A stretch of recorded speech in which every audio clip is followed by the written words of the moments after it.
Hey Dudley, I paid for parking. Are you ready to see the city? Oh no, Dudley, we spent all our money on the Taylor Swift concert at Lincoln Financial Field last night. How are we going to see Philadelphia now? What do we do? Why don't we show 'em, little ghost? Traveler, this is 5 ways you can see Philadelphia absolutely free. Number 1. Historical markers. Historical markers are all over the city of Philadelphia. Written on them are a wealth of history and trivia you can learn about, traveler. You're giving yourself a tour, walking all over the city to learn not just about its colonial history, but facts about famous residents and events there. What's impressive about Philly is that the city won't shy away from giving plaques to the less famous and more infamous side of the city's history. Number 2. Museums.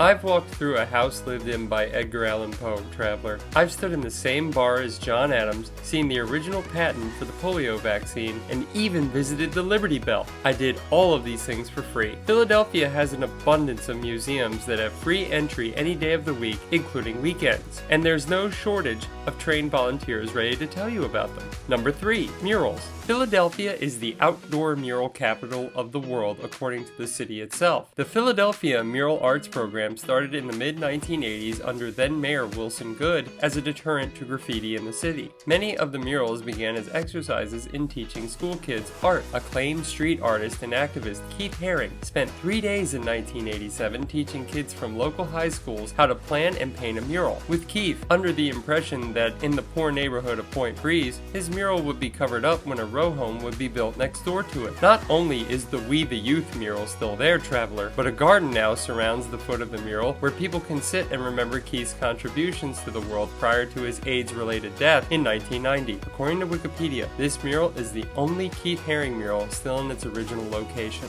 The murals in Philadelphia are so crucial to the city that in 2019, production began on a new television show for AMC, Dispatches from Elsewhere. Series creator and star Jason Segel fell in love with the town during a trip while scouting locations for the show. The murals and other artwork, such as the Magic Gardens, play an integral part in the story. The overall message being that beauty is everywhere, traveler. Number 4. Statues. In keeping with the theme of art, there are statues all over the city that we take for granted. Above is a Claes Oldenburg sculpture, one of his last, installed in 2011. There are statues in Philly that are direct references to history as well. City Hall is adorned with statues surrounding it both inside and out. Over 250 works by Alexander Milne Calder, and the biggest is the 37-foot tall statue of Billy Penn himself that stands on top of the building. So we've covered art and historical statues, but what about pop culture statues? And of course, I was gonna put in the Rocky statue. Do you know how much controversy surrounds that damn statue, traveler? Sylvester Stallone is the one who commissioned the figure in the first place, and the art museum behind the statue actually hates it. They can't stand it. They complained about it being a movie prop and not art. It took thousands of people and tens of thousands of lost tourist dollars in the city to get the statue back, but now it's free for all of us to see and pose with, and someone there will always take your photo with it. Just remember to buy a t-shirt from them, traveler. I know we're seeing the city for free, but those shirts are only $20.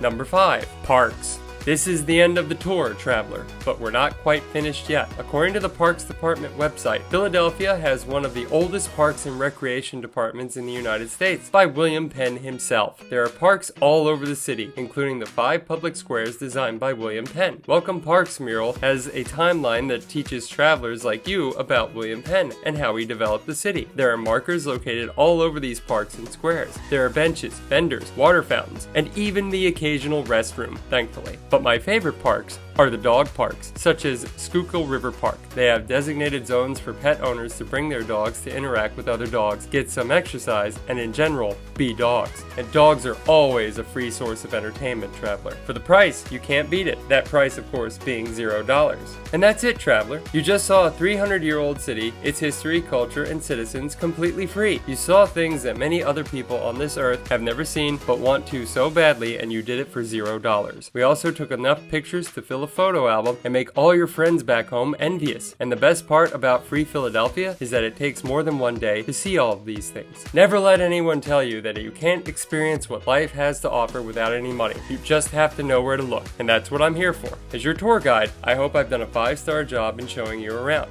You're probably hungry, so with all that money, why not grab yourself a cheesesteak? Once again, I am the Reverend Victor S. Johnson. Safe travels, traveler.